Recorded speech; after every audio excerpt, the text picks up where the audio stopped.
Good evening, good evening. Shawn here with Accelerators Organization, ready for another mentor session, answering your questions. So here we go. Let's get this thing started.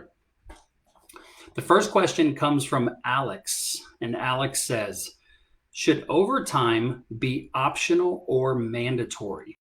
The background of the question is, I have a landscaping business here in Pennsylvania. I am anticipating a really busy year, and sometimes I have a light crew and want to know how to get the most work out of them when I don't quite have enough team. What are ways I can get them to work more hours, and do I have to pay for overtime? Okay, so I've got about 10 different mentors answering this for you, Alex. And there's a couple different things about this particular question to take into consideration. The first is you always want to do things legally from a pay perspective to make sure you're not breaking the law and opening yourself up to any type of additional tax burden or workers' comp issues or lawsuits from your team members. One of the things that I always recommend to business owners that start to get employees, like W-2 employees, is that you do get a relationship established with an outsourced human resources consultant. Marcia O'Connor here in the mentorship group of AO, she's one of your mentors, and she owns an HR outsourcing company. If you want to shoot me an email, and I'll get you an email introduction to Marcia, and I would certainly run some of these issues by her to make sure that you know the legalities around what you do so you don't open up yourself to any liability, okay? That's the first part. The second part is it's really important to obviously develop a great relationship with your team members to let them know what's going on with the company, especially when you need more people for the amount of jobs that you have coming in. I remember that I used to, even with my W-2 employees back in the day with my last company, they would work extra hours and not want overtime or ever say anything about it because we had a good relationship and they wanted to help the company succeed. Now, it may or may not cross the line of legalities of paying for overtime and stuff like that, but because they liked me, they liked the company, they were getting paid well, they were willing to do some extra things for the company, like work weekends and sometimes at night in order to help the company. By having open dialogue and building great relationships with your team members, not taking them for granted, paying them well, doing extra things for them, they'll do extra things for you. And that loyalty goes a long way. I know you do some of the things already, like get them gift cards, take them out to lunch, take them out to happy hour, give them bonuses on certain things. The more you do that, a lot of times the more you'll get from them. So just continue developing those relationships. But I would make sure that you at least understand and know the legalities around what you're doing with hours and overtime so that you don't get yourself in trouble. Okay? Hope that helps, man. Okay, the next question comes from Kelly. And Kelly says, how do I solve the problem of spreading myself out too thin with projects in the construction world? The background is I'm a federal, state, and local contractor and subcontractor in the construction industry, specifically the dirt world. I have projects coming up, and as the weather gets better. As of right now, work is slow. I'm afraid as I keep bidding projects that I will spread myself way too thin.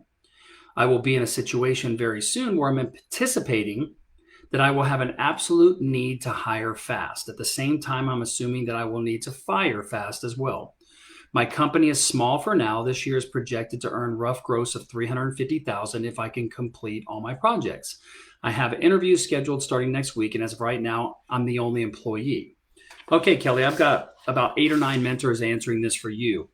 Of course, you can only do so much work with how many people you've got. And in your industry, it's not uncommon to go ahead and make sure that you develop relationships with a large network of contractors and subcontractors whereby if you win some deals, some projects that you can then say, okay, I am now bidding out for subcontractors and other contracts to help me facilitate this bid that I have. Okay. And so I would always be networking in your industry to develop those relationships and have a great Rolodex. Maybe in my CRM software, I'd want to be able to search by plumber, every type of different laborer or contractor or subcontractor in each kind of category that you have. I'd want to make sure they're all labeled. So when I get certain bids, I know who I can call for certain things and make it easily accessible in my CRM and in my phone. Okay. So that's what I would do, is make sure I've got a good network. Of course, it makes sense for most of us that when we don't have any jobs, we want to bid on a bunch. I don't know the legalities around if you win an actual contract and then you have to say, no, I can't actually do it, how that would affect your relationship, legalities or whatever. So of course, tread a fine line there of bidding too much, but I don't know that industry real well. So maybe talk to some other bigger general contractors and ask them what they did and what they do in those situations, and see what kind of industry experience advice you can get from them. Okay. I hope that helps, man. Okay. The next question comes from Josh. And Josh, I redid your question because I don't think the question you submitted was applicable based on the conversations that you and I have had. So I redid your question, and I wanted you to get some answers from some of the mentors to help you. Okay. So the next question comes from Josh, and it says, if I want to put a plan together to quit my full-time job and be a full-time business owner, what are the things I should take into consideration? The background is I'm a partner in a new company, not much revenue, but I want to put a plan together with milestones. So once I reach a certain milestone, I can quit. What milestones would you want to achieve to quit the job and go all in? I've got about 12 different mentors answering this for you, Josh. So I'll give you my opinion of what I would be looking for. I want to get into business ownership as fast as possible because I believe in myself, and I would only start a company in which I believe in the product and service, and I know how to go find customers. And I want to free up as much time as I can to be able to go out there and talk to those customers and close deals because I trust my salesmanship skills to do that. I'm single though. I don't have a family. And this is even when I built my last company. I was single. I didn't have a family. My monthly bills were not that high. I didn't need a lot to live on. So what I started to just kind of project was, how much money did I need to have coming in order to just pay my bare necessities? In the moment that I had enough runway in my business that I knew that my business could take care of my monthly obligations, I quit. It was that simple. I stopped doing any type of extra night work, weekend work, and anything, and I went all in on my business. And so that's what I would recommend to anybody, is you take a look at what your monthly obligations are, which also would be completely different when you've got a wife, if you've got a family and kids and all that. In that situation with a family and kids and all those types of things, I might say, well, I want to make sure that I not only have enough money coming in from the business, but I also have 6 months or 3 months of savings saved, because I know that once I go all in on my business, I can't help but make more money in the business because I'm dedicating all my time in the business. So as long as I know how and where to go get customers, it only makes sense that if I'm working 60 hours a week or more in my business, that I'm going to make more money, that I want to just get there as fast as possible. Okay. All right, man. I hope that helps. You should get some good different feedback from the different mentors of their outlook on this, and I hope it helps.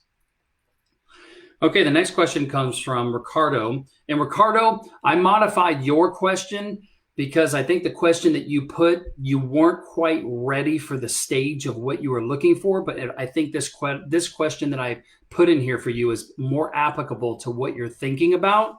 I think get some feedback from my answer and the other mentors and see how that helps. And then maybe give me a call because, I'm coaching you as well.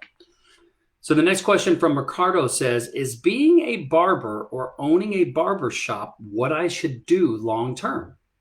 The background is I've owned my barbershop for 3 years and I'm making a living, but I can see that there's only so much money to be made in a shop and as a barber. And I was wondering what you think. If I wanted to make 10 times as much money, do I stay in this industry or do I transition to another industry like consulting or something else? What would you do if it were you? I've got about 12 mentors answering this for you because this could be all over the board. I always like to start with the end in mind and what I'm trying to build. And if I say to myself, I want to be able to net income, profit $1 million a year, what would have to happen? What kind of shop, if I was in the barbering business, could one shop do that for me? If it couldn't, how many shops would I have to have in order to do that? How difficult or easy is it to hire and train and get more barbers in my shop? How profitable, how difficult, how easy it is to find another location and get all the furniture, fixtures, and equipment and all that stuff if I know that I want to make X amount of dollars. If you start thinking about what it takes to successfully run a barbershop, not being the barber, but running a shop, it's no different than running any type of business. You're hiring people, you're establishing the culture, you're constantly training and making sure that they're doing a great job and fulfilling the need that the role that they have to play in the shop. You're learning about finances, you're learning about leadership, you're learning about HR. Those skills are applicable for running a $500,000 barbershop or a $5 million other business. They're the same skills that are attributable to running any kind of business. And once you learn how to hire people, train them, onboard them, manage them, lead them, fire them, do all the payroll, run the finances, understand your profit and loss statement, know how to build a culture, know how to do sales and marketing, you can run any kind of business.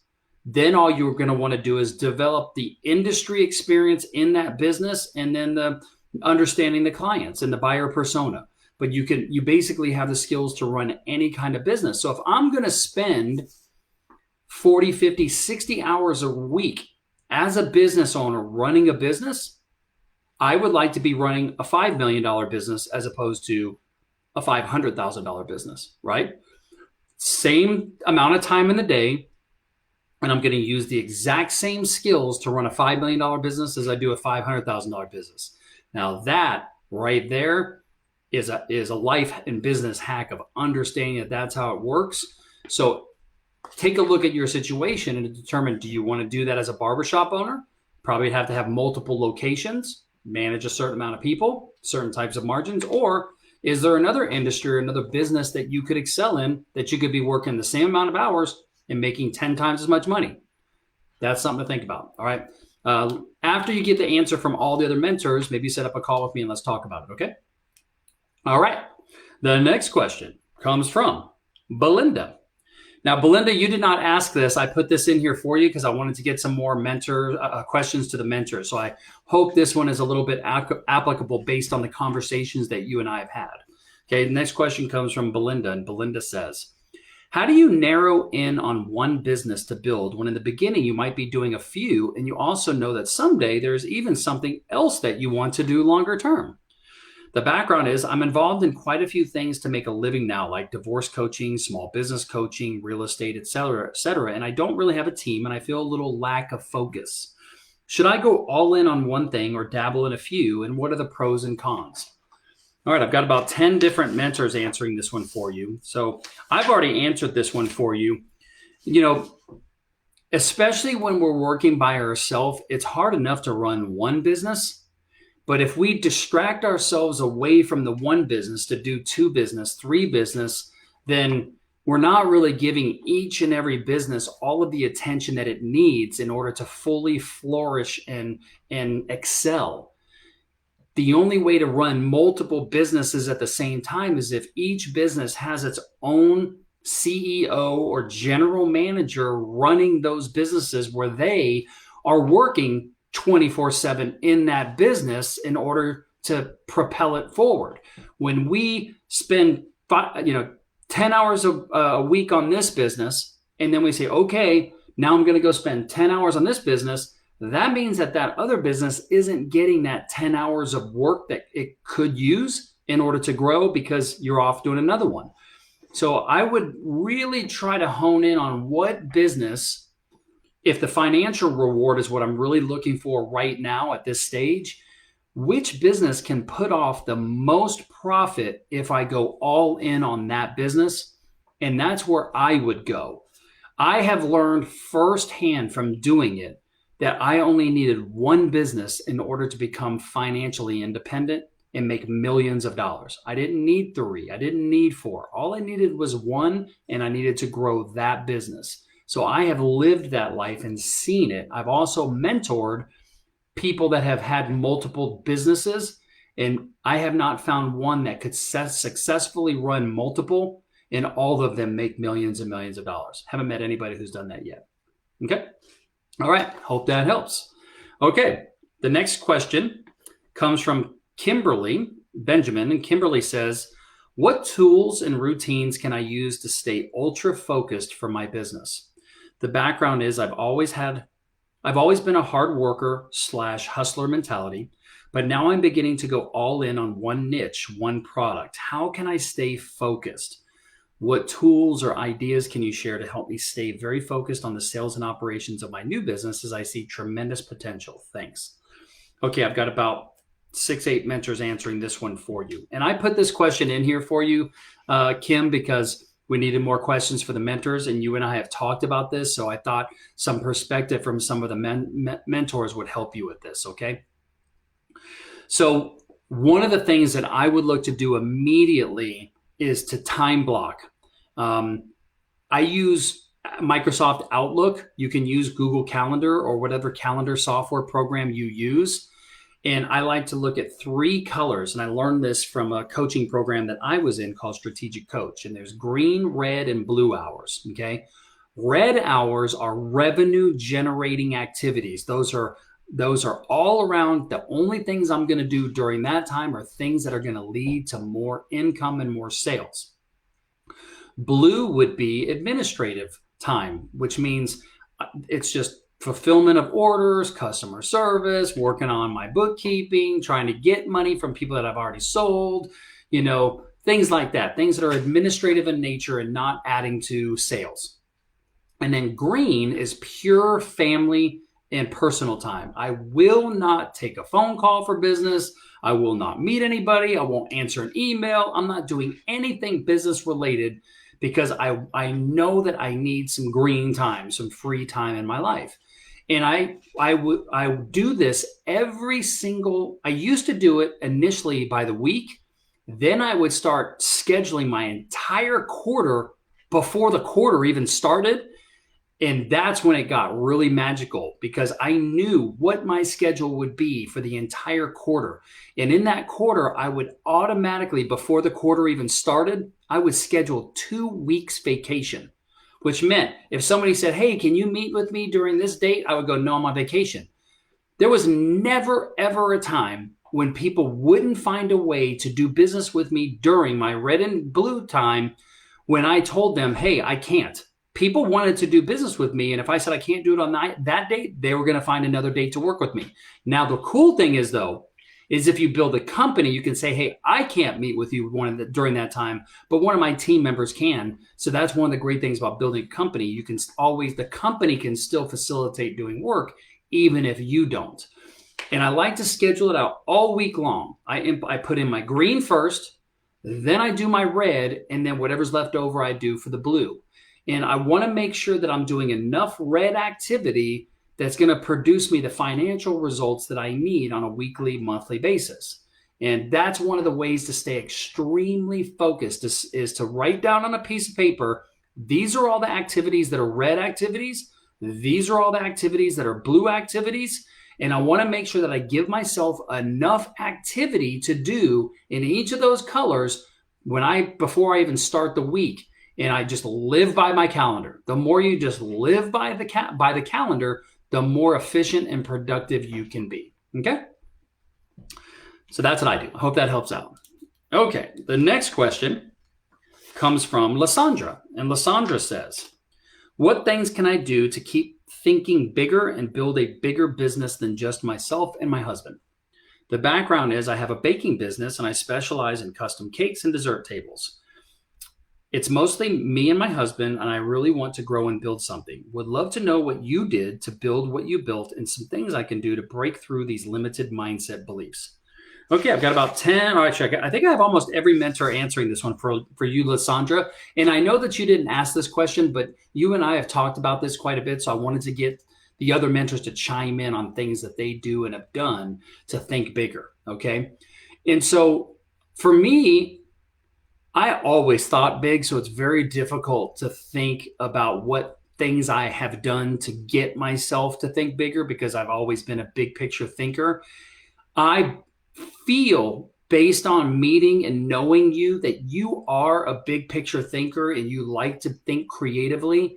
But I believe that the surroundings and the people that have been in your life have not quite been the best people to support those big ideas. And I think that you being in AO, in fact, I know you being in AO and coming to more events, all it's going to do is open up your mind to think bigger. And that's the number one piece of advice that I would have for you is to continue to come to as many events as possible, network with as many AO members who are all thinking bigger, and it will absolutely rub off on you because at some point you're going to sell enough cakes and dessert trays and all those things to where you're going to get burnt out and you're going to be like, I can't continue to do this all by myself. And then we're going to be there pushing you and saying, okay, do what you can to network and find some people that you can train to do more baking for you and all those types of things so that you can then at some point get your own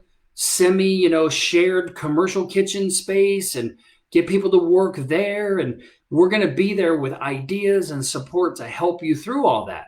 And that's going to have the biggest impact on you thinking bigger is when you know you've got other people to share that can share their ideas, things they did to do it, things they're doing to do it.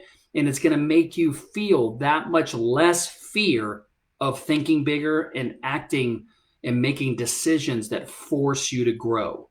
And you've already started to make those baby steps and you're realizing that you can handle it. I believe you have no idea how much you can handle because you've never really been in a position to really push yourself when you're thinking big and actually acting on it. I know that you have the ability to do so much more, and I'm excited to watch you do it. Okay. All right. That's today's mentor sessions. As always, this is going to be sent out in the mobile application and you can now search by mentor session and by Zoom in the mobile application. We're going to be going back and earmarking and marking every single mentor session and Zoom that we've done so you can filter and find all those videos all in the mobile application. Okay. And you're going to get the answer to your question sent to you in the mobile application in your personal feed. Okay. So for everybody, the replay of this is going to go in the mobile app. And then if you ask the question, it's going to go into your personal feed with a link right to where myself and the other mentors are answering your question. Okay. Hope you guys have a great day, morning or night, wherever you are in the world. And I will see you very soon. Peace out.